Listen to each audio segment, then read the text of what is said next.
Incoming freshmen next year, University of Toronto, Stanford University, 18-year-old kids coming into this. We've been through 3 years of COVID. I won't rehearse it all. Mm-hmm. One sentence. What would you say to them as they begin university at the age of 18 or 19? What's the restorative, the redemptive sentence? What should they do? Don't be thinking your ambition is corrupt.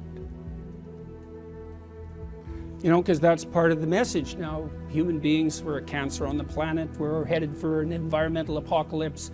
The entire historical structure is nothing but atrocity, etc., etc. Anyone with any ethical aim whatsoever is just going to pull back. You don't want to manifest any ambition, support the patriarchal structure, exploit the environment. You've got to crush yourself down. You shouldn't even have any children. It's like, no.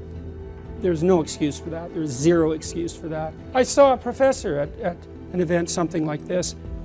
He came out and trumpeted this bloody, environmentally friendly house he built. And, you know, fair enough, man. It was a pretty interesting house, but not everybody had the $4 million that it took him to build it. And I'm not criticizing his money even. It's like, he's had some money, good for him. He built a house, okay. But then to trumpet that as a moral virtue, well, you're pushing it there. And then he came out to all the kids and he said, you know, my wife and I decided that we were only going to have one child. And I think that's one of the most ethical things we could have possibly done. And I would strongly encourage you to do the same. I thought, you son of a bitch. You get up in front of these young people. A lot of these kids were children of first-generation immigrants from China. And he showed all these images, you know, of these terrible factories in China, these endless rows of sterile mechanism that were subordinating all the Chinese people to this terrible, you know, capitalist machine.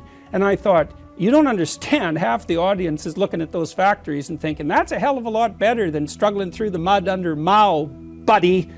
And so I don't know where he thought he was, but to come out in front of all those kids and basically tell them that the whole human enterprise is so goddamn corrupt that the best thing they could possibly do is limit their multiplication, and to think of himself as a scholar and an educator, it was just, I did say something, by the way. It was rather uncomfortable, and he stomped off the stage. But that's no message for young people. There's no excuse for that. And you think, well, you know, we're going to destroy the planet. We have to do this. We have to demoralize the youth to be ethical. It's like, yeah, really, that's your theory? You're going to demoralize young people to be ethical? That's your theory? It's like, you should go home and think about that for like a year. And I'm passionate about this, you know, because you have no idea how many people that's killing. You have no idea. I see people everywhere, all over the world. They're so demoralized, especially young people, especially young people with a conscience, because they've been told since they were little that there's nothing to them but corruption and power. It's like, how the hell do you expect them to react? I spent a lot of time at the various universities I was associated with studying motivation for atrocity, because I was very curious about that as a psychologist, not as a sociologist or an economist or a political scientist. You're an Auschwitz guard, okay, what's motivating you as an individual? And I wanted to understand it well enough so that I could understand how I could do that, because one answer to that is, well, that sort of behavior is so far beyond the pale that it's completely incomprehensible. It's just a manifestation of, say, like intense psychopathy, and a normal person can't even imagine it. And I think, nah, that evidence doesn't really suggest that, because it isn't obvious that all the people involved in the Nazi movement, for example, were criminally pathological, that they were deviations, like incomprehensible deviations from the norm. It'd be lovely to think that, and it would make the world a lot simpler, but I think the evidence mostly suggests that no, you can get ordinary people to do that sort of thing, and maybe even to enjoy it. And so that's pretty bloody terrifying. And so I tried to understand that, and I think I did to some degree, although we can't go into that. A fair bit of that's a consequence of envy. It's the spirit of Cain, I would say, if you had to sum it up in a phrase. But that isn't the issue. The issue is, how do you stop it from happening again? And because that's supposed to be what we're concentrating on, let's say, in the aftermath of the Second World War. Never forget, which should mean something like, how about we don't do this again?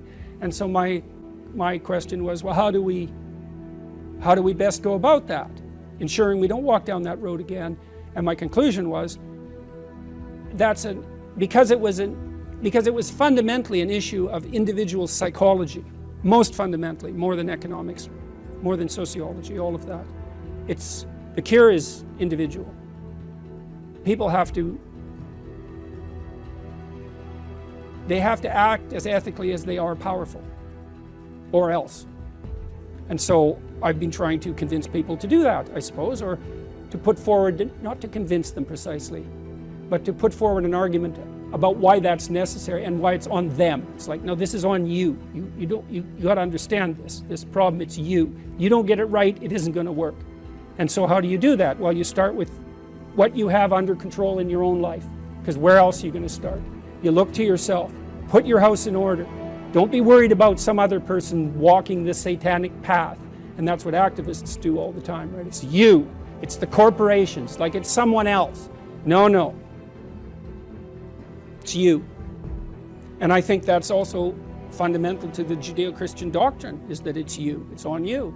Redemption's an individual matter. And so my hope is that if enough people take themselves with enough seriousness, then we won't end up in hell. Because we certainly could. It's a high probability.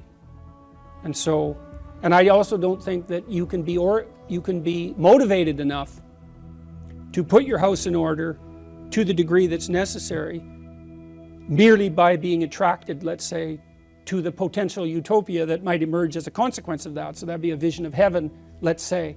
No, you need to also be terrified of hell. Think, well, there's no such thing. It's like, just because you haven't been there doesn't mean there's no such thing. It's like you have to be pretty bloody naive to think there's no such thing. Like, how much evidence do you need? And how does it come about?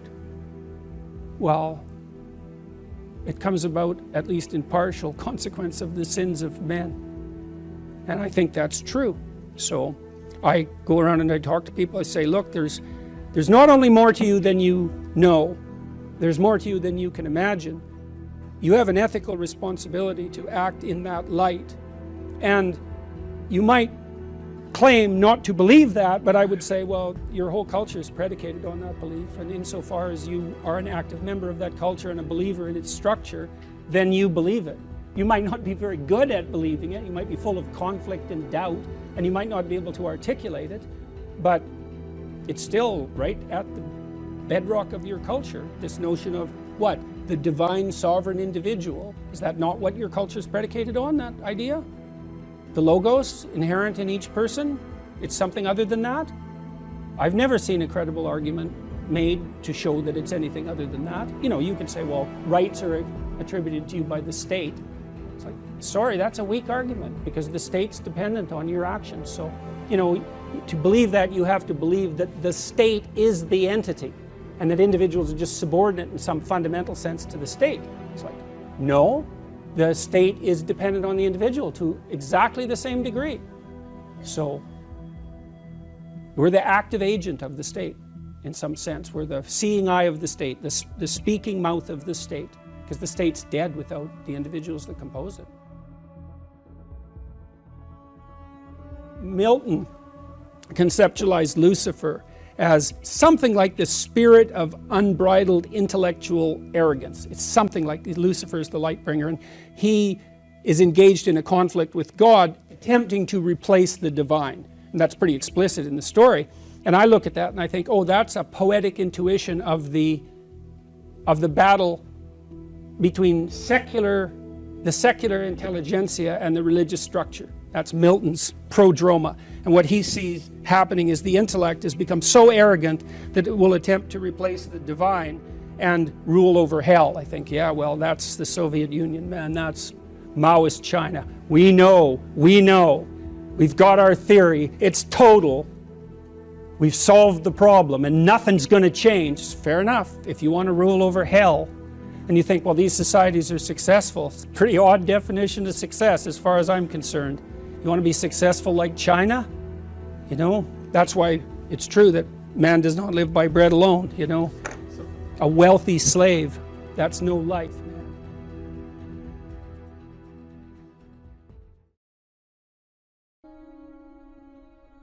Stop doing the things that you know are wrong that you could stop doing. Right? So it's a fairly limited attempt. First of all, we're not going to say that you know what the good is or what the truth is in any ultimate sense. But we will presume that there are things that you're doing that for one reason or another you know are not in your best interests. There's something about them that you just know you should stop. They're kind of self-evident to you. Other things you're going to be doubtful about. You're not going to know which way is up and which way is down. But there are things that you're doing that you know you shouldn't do. Now, some of those you won't stop doing for whatever reason. You don't have the discipline, or maybe there's a secondary payoff, or you don't believe it's necessary, or it's too much of a sacrifice, or you're angry or resentful or afraid. Who knows? So forget about those for now. But there's another subset that you could stop doing. It might be a little thing. Well, that's fine. Stop doing it and see what happens. And what'll happen is your vision will clear a little bit. And then something else will pop up in your field of apprehension that you will also know you should stop doing, and that you could stop doing, because you strengthened yourself a bit by stopping doing the particular stupid thing that you were doing before. That just puts you together a little bit more. And you could do that repeatedly for an indefinite period of time. And you know, that doesn't necessarily mean that you're going to ever be able to formulate a clear and final picture of what constitutes the truth and the good. But it does mean that you'll be able to continually move away from what's untruth and what's bad. And you know, that's not a bad start. You don't have to necessarily have done anything wrong for things to get completely out of control. It's a terrifying doctrine, but it's not a hopeless doctrine, because it still says that there's a way forward, there's a pathway forward, and the pathway forward is to adopt a mode of being that has some nobility, so that you can tolerate yourself and perhaps even have some respect for yourself as someone who's capable of standing up in the face of that terrible vulnerability and suffering, and that the pathway forward, as far as the existentialists are concerned, is by, well, certainly by the avoidance of deceit, particularly in language, but also by the adoption of responsibility for the conditions of existence and some attempt on your part to actually rectify them. And the thing that's so interesting about that is, well, two, as far as I'm concerned, and some of this is from clinical experience. You know, if you take people, and I've told you this, and you expose them voluntarily to things that they are avoiding and are afraid of, you know, that they know they need to overcome in order to meet their goals, their self-defined goals. If you can teach people to stand up in the face of the things they're afraid of, they get stronger. And you don't know what the upper limits to that are, because you might ask yourself, like, if for 10 years, if you didn't avoid doing what you knew you needed to do, by your own definitions, right, within the value structure that you've created, to the degree that you've done that, what would you be like?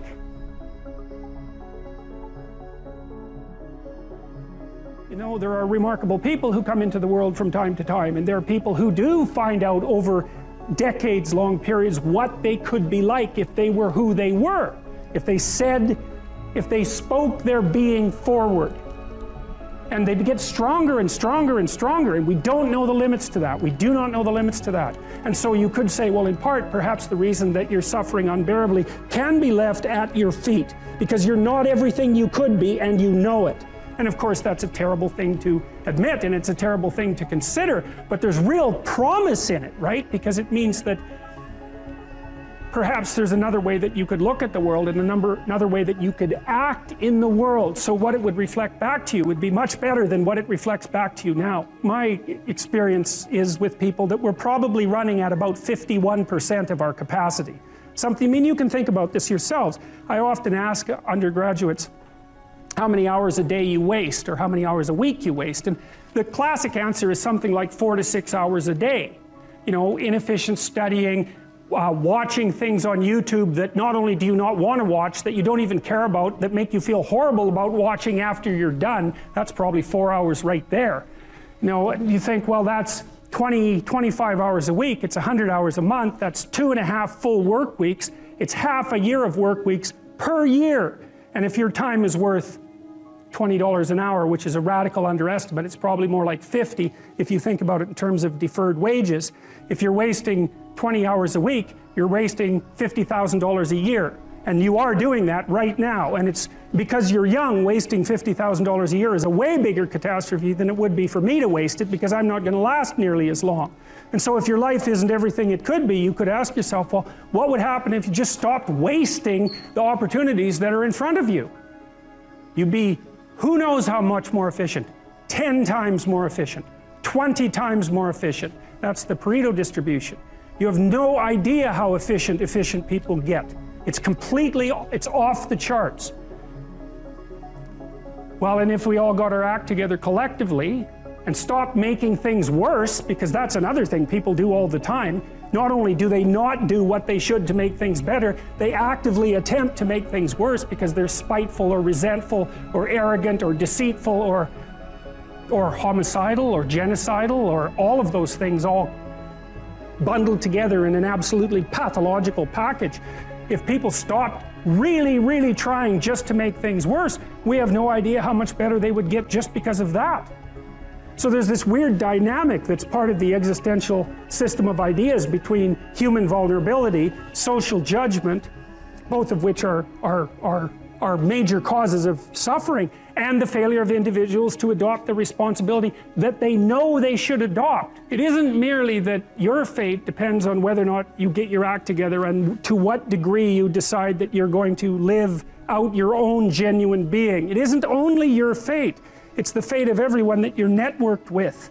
And so, you know, you think, well, there's 9 billion, 7 billion people in the world. We're going to peak at about 9 billion, by the way, and then it'll decline rapidly, but 7 billion people in the world, and who are you? You're just one little dust mote among that 7 billion, and so it really doesn't matter what you do or don't do, but that's simply not the case. It's the wrong model, because you're at the center of a network. You're a node in a network. Of course, that's even more true now that we have social media. You'll know 1,000 people, at least, over the course of your life. And they'll know 1,000 people each, and that puts you one person away from 1,000,000, and two persons away from 1,000,000,000.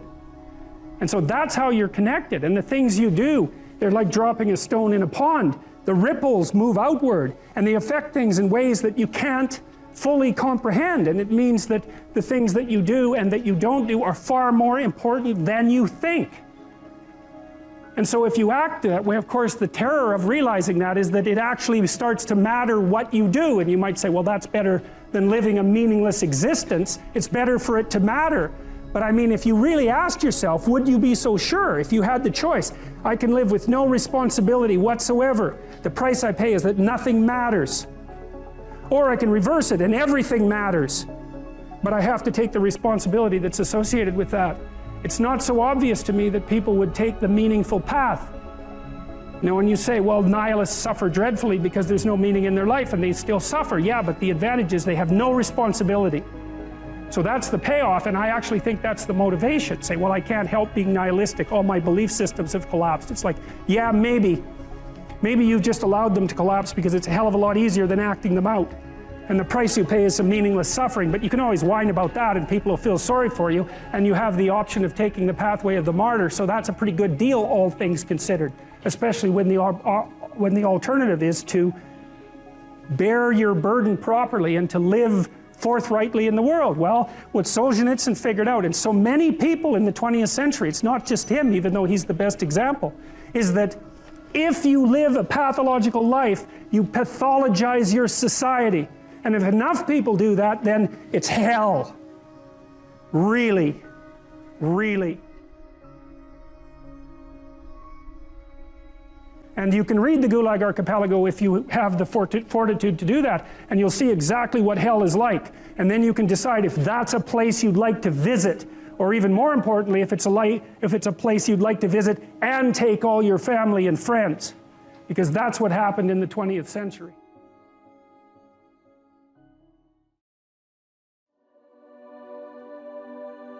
You're actually tougher than you think. You never knew that. And maybe you didn't want to take on the responsibility because, you know, people play a role in their own demise, so to speak. When you had opportunity to go out and explore or withdraw because you were afraid, you chose to withdraw because you were afraid. So it's not only that you were overprotected often, it's that you were willing to take advantage of the fact that you were overprotected and run back there whenever you had the opportunity. You know, so maybe you're a kid in the playground, right, and you're having some trouble with other kids, and you know in the back of your mind, I should deal with this myself, but you go and tell your mom and get her to intervene. And you know that that's not right. You know that you're breaking the social contract, but it's easier, and so that's what you do. You run off to an authority figure and hide behind the Great Father, right, roughly speaking. Well, the problem with that is you don't learn how to do it yourself. So then you have to relearn it painfully when you're 40. So then you take people out. You say, well, what are you afraid of? Rank it from 1 to 10. So 10 is, make a list of 10 things you're afraid of. The thing you're least afraid of, we'll call number 10. So we'll start with that. Okay, well, I'm afraid of elevators. Okay, well, let's look at a picture of an elevator.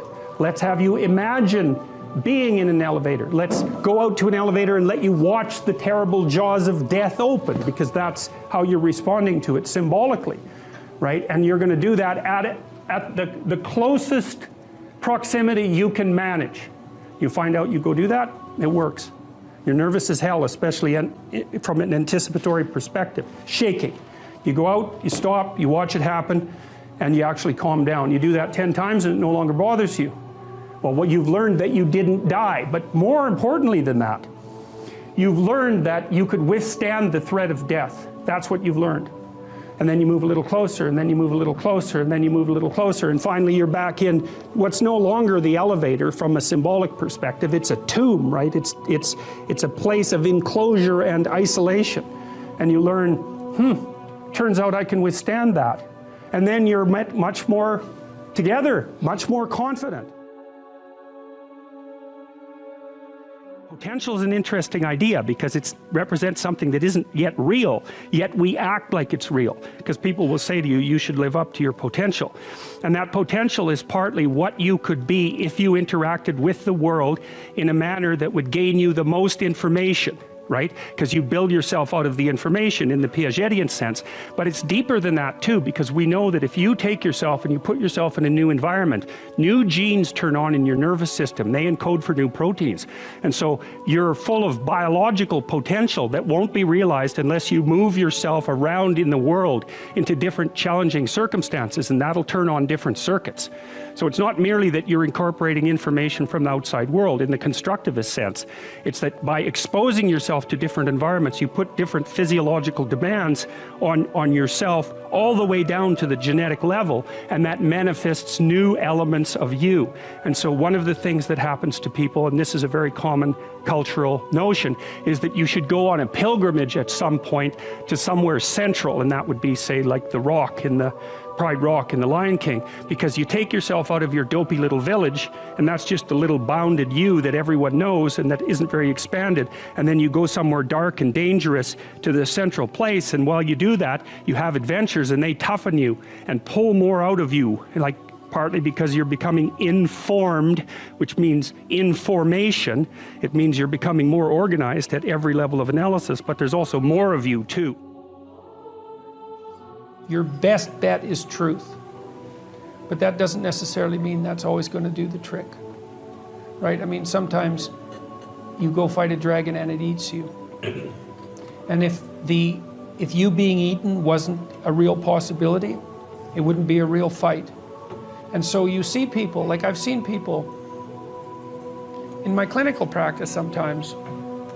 I had one client in particular who was undergoing a particularly vicious divorce with someone who was really seriously inclined to take him out and would do pretty much everything at her disposal to do so. And I strategized with him for about 3 years, and we did everything, and hyper carefully. He was a very conscientious and diligent person, and he put into practice everything that we discussed and strategized, and he still he got backed into a corner so hard that I didn't know how to help him anymore. So I would say, however, that he was a very truthful person throughout that, and one thing he did do was, part of it was a custody battle, and he did manage, despite his decline in consequence of being repeatedly cornered, I would say, he did manage to establish what I think was a lasting relationship with his kids. So he might have got enough out of what he did to justify it, even though the whole landscape was pretty awful. I think that not lying is your best bet. But life is hard and people get run over. And it doesn't necessarily mean that you're going to emerge in any obvious sense triumphant. But if you take the alternative path, especially when you're facing severe tribulations, let's say, and you complicate those with deceit, you can be sure that whatever tragedy that you're confronting is going to turn into not only tragedy, but something very much akin to hell. And so you might be able to at least minimize the degree of suffering, even if you can't overcome it or transcend it. And that's something. You're not after the bubbles of bliss that Dostoevsky described in Notes from Underground. We're built to contend with the world. We're built to contend with reality. You want a challenge, and the best way that you can take on a challenge, because a challenge fortifies you. So you don't want to be secure, you want to be strong. And you get strong by taking on optimal challenges. And so you lay out your destiny in the world, and you take the slings and arrows of fate, and you make yourself stronger while you're doing so. And you might fail, and fortune might do you in, but it's your best bet. And you know, people have extracted unbelievable successes out of catastrophic failures. And I'm not saying that in a naive way. I know perfectly well what happens to people. You know, you're doing fine in life and then you get cancer, and then 6 months later you're dead. And all the heroism in the world isn't going to save you at that point. But that's not the point. That's not the point. Life is bounded by mortality. But that doesn't mean that you don't get out there and contend, and you develop by contending, and you minimize the net amount of suffering in the world. And that's something, man. That's something to do. So it beats laying in your basement and getting bitter and then doing the terrible things that bitter people do. So you can't ensure that the meaning you experience is self-determined, but you can play your role to the best of your ability, and that will be good enough. And that will be good enough. That meaning, the meaning that you will find in that, I believe, is sufficient to be sustaining, and perhaps even sustaining through the flood. So it isn't that you can avoid catastrophe, it's that you can prepare yourself to deal with it honorably when it arrives. That's what you've got. I would say for the last 45 years, we've told, psychologists have been certainly to blame for this, at least in part. You're okay the way you are. That's what we tell young people. Oh, you're okay the way you are. It's like, and there's nothing worse than you can tell someone who's young than that, especially if they're miserable, you know, and lots of them, well, if they're miserable and aimless, it's like, oh, I'm miserable and aimless, and sometimes I'm suicidal and I'm nihilistic and I don't have any direction in your life. In my life. It's like, well, you're okay the way you are. And it's like, they don't want to hear that. They want to hear, look, you know, and you know this, you're useless. You know nothing. You haven't got started. You've got 60 years to put yourself together, and God only knows what you could become. And that message is so much more, it's so funny because it's such an attack, but it's so positive because there's faith there in the potential that makes up the person rather than the miserable actuality that happens to be manifesting itself at the moment. And young people respond extraordinarily well to that because, and you know that if you're a parent and you love your child, your son, your daughter, what you're trying to foster is the best in them. You want that to manifest itself across the course of their life. You want them to become continually more than they are, to see what they could be. And I think that's part of the great message of the West, is that's the ethical requirement of individual being in the proper sense, is to constantly note that you're not what you could be, to take responsibility for that, and to commit yourself, like body and soul, to the attainment of that ideal.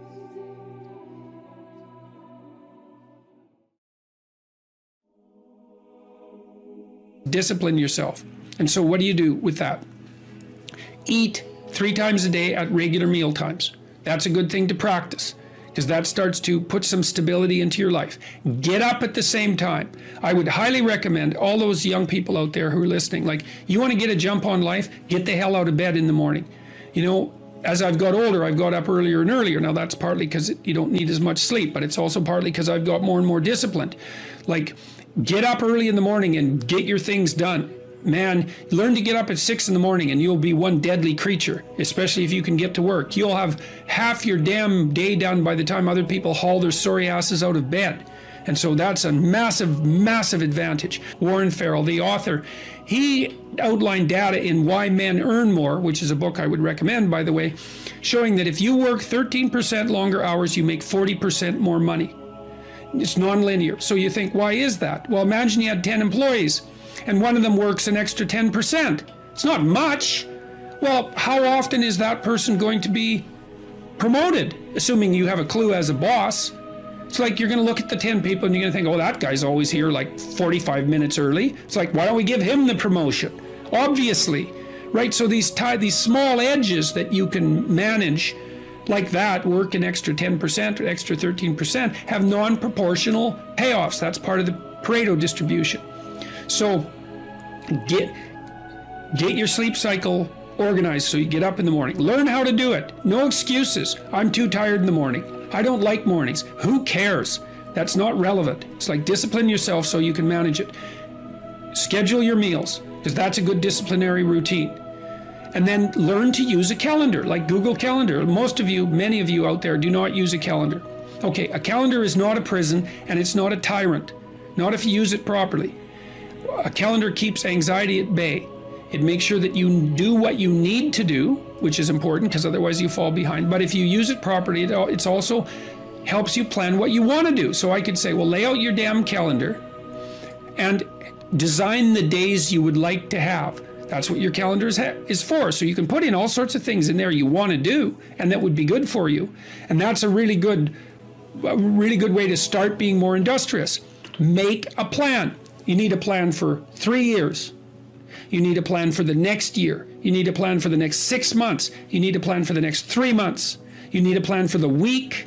You need a plan for the day. You need a plan for the hour.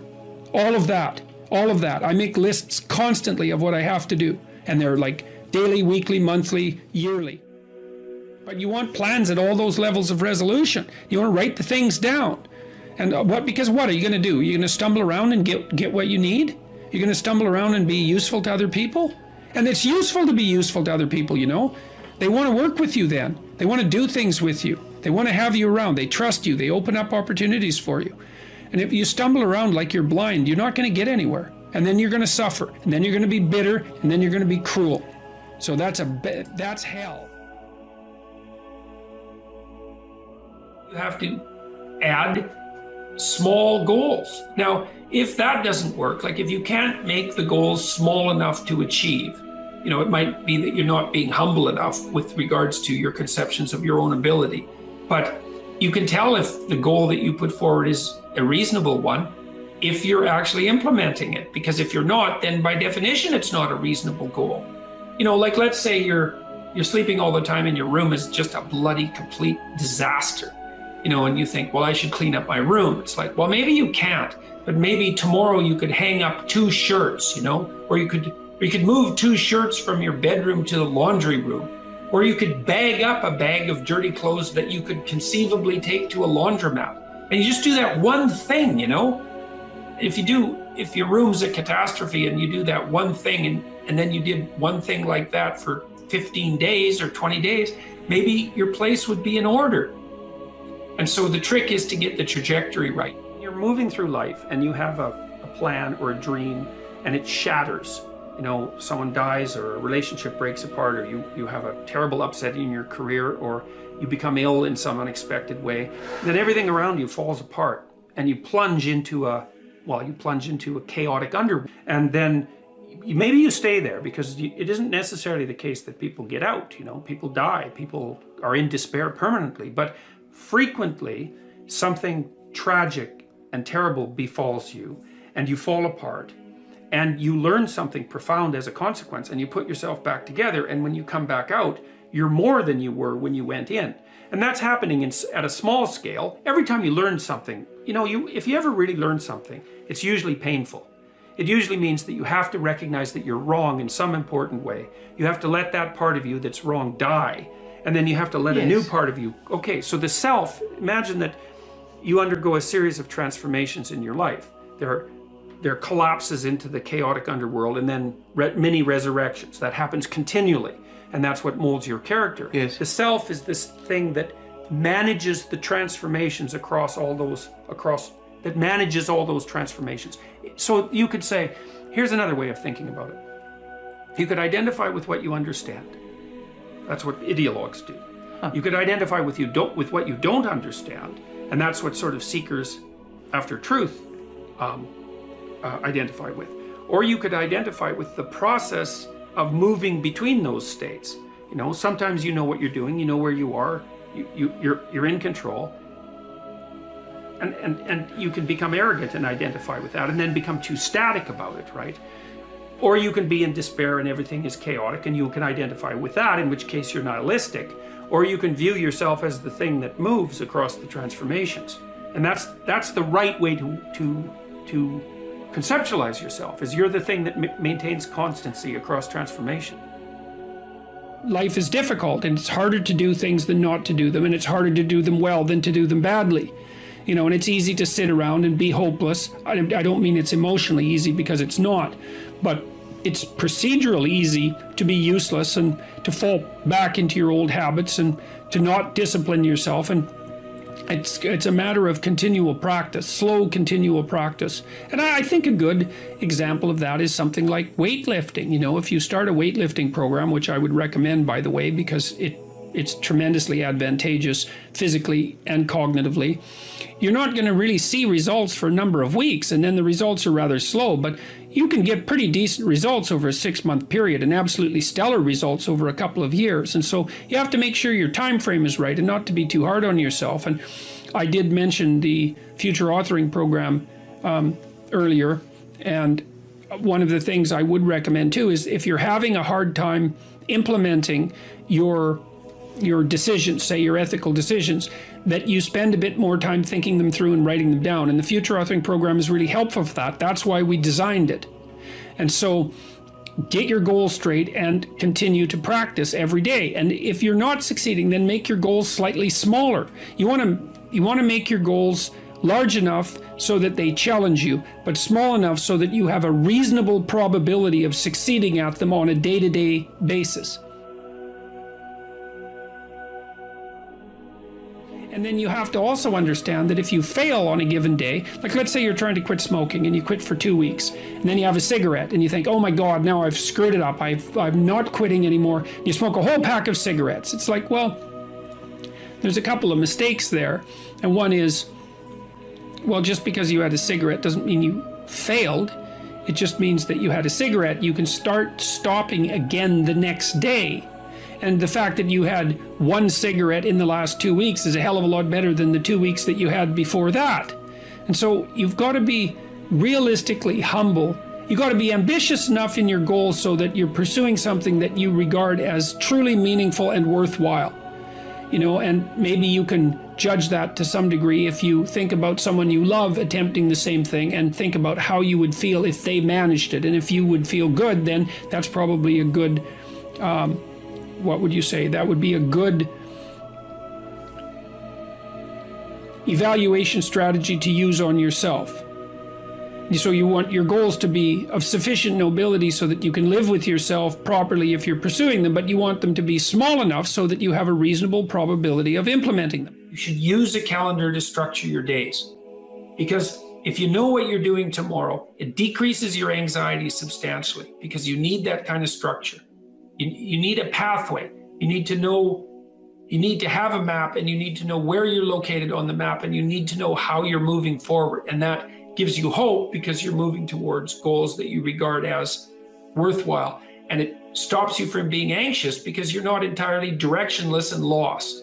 And so learning how to manage your time is useful. And you can start with a calendar. You can start with simple things, like you can put in, well, when you're likely to go to bed and when you're likely to get up.